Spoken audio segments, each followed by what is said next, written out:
আবার আমরা ক্লাস 5-এর পৃষ্ঠা নম্বর 97-তে এসেছি। এখানে একটি অঙ্ক দেওয়া হয়েছে। দেখো, একজন ফল বিক্রেতা 1 ডজন কলা 50 টাকা দরে কিনে, মানে 1 কেজি 50 টাকা কিনেছে, কিনে বাজারে সেটি আবার 58 টাকা দরে বিক্রি করেছে।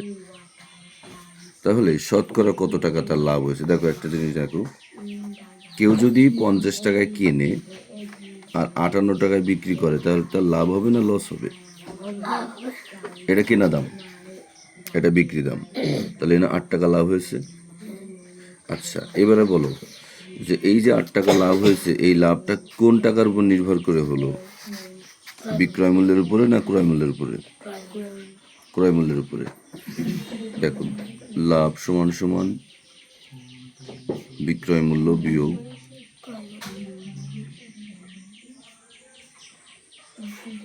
ক্রয় মূল্য।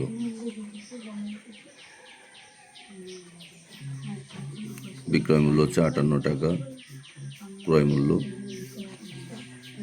8 টাকা।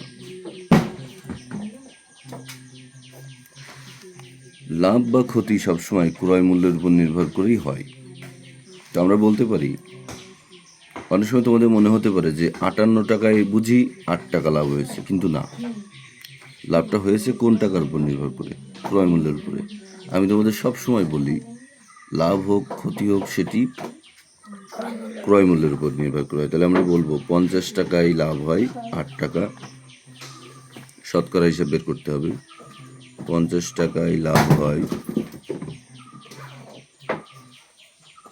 8 টাকা, 1 টাকায় লাভ হয় 8/50, আর এই যে শতকরা বলেছে না, শতকরা, এই শতকরার জন্য 100 আসবে এখানে।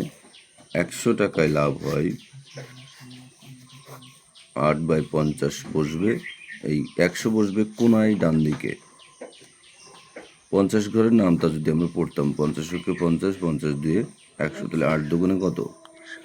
16 টাকা। তাহলে 100 টাকায় 16 টাকা লাভ হয়েছে। আর যদি শতকরা শব্দটি ব্যবহার না করি, তাহলে 16% লাভ হয়েছে। ঠিক আছে? এখানে উত্তর লেখার নিয়মটা শুনে রাখো।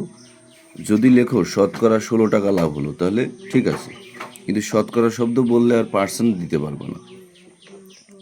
বুঝতে পারলাম কথা? আর যদি এমনিতে লাভ হলো 16%, তাহলে ঠিক আছে।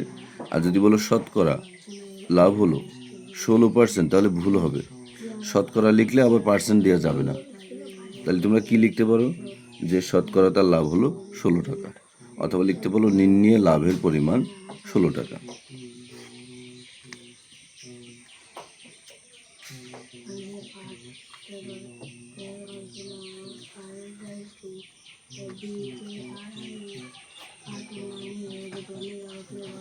অথবা 16%।